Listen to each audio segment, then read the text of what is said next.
Bon dia! Avui, com cada dia, tenim l'oportunitat de gaudir dels regals que ens dona la Terra.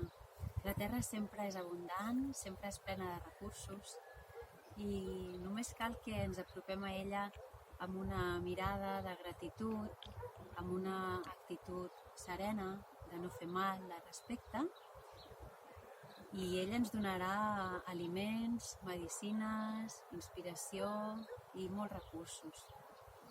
Avui, com a homenatge a aquesta terra que ens nodreix, que ens alimenta, que ens inspira, com que és el Dia Internacional de la Terra, hem decidit fer-li un petit homenatge fent-nos una meravellosa infusió amb les plantes que trobem pel nostre jardí. Som-hi? Aquí tenim la lavanda, que ara està en flor. Podem utilitzar les seves flors i també podem utilitzar les fulles per donar-li a la nostra infusió un gust molt floral i també unes propietats relaxants.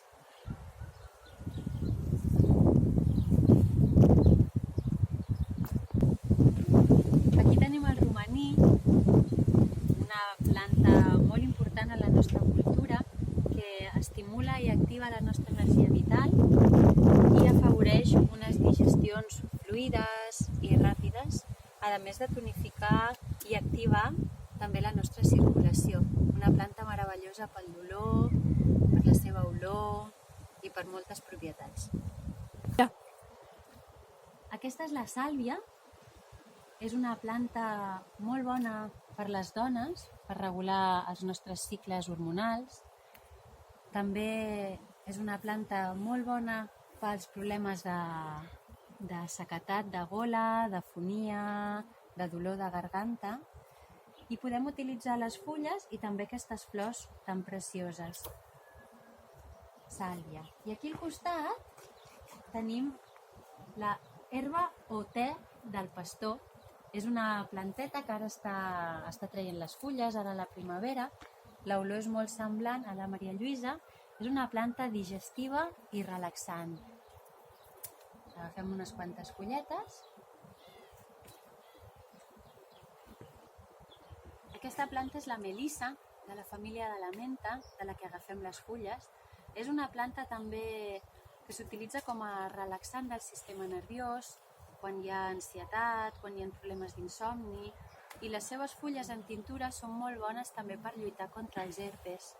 Li dona un gust molt bo a les infusions. Agafem unes quantes fulles.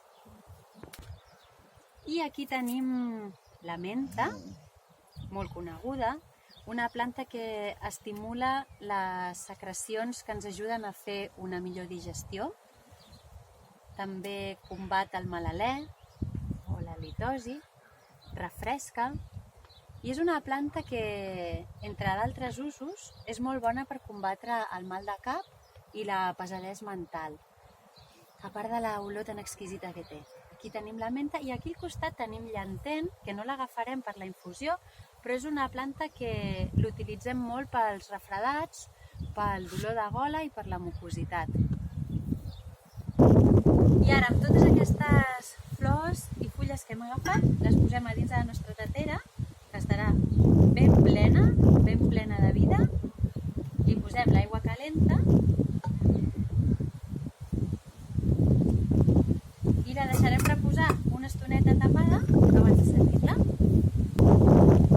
I ara només ens queda servir-la.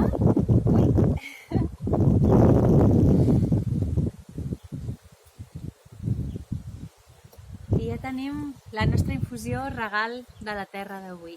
Gràcies i salut per tothom.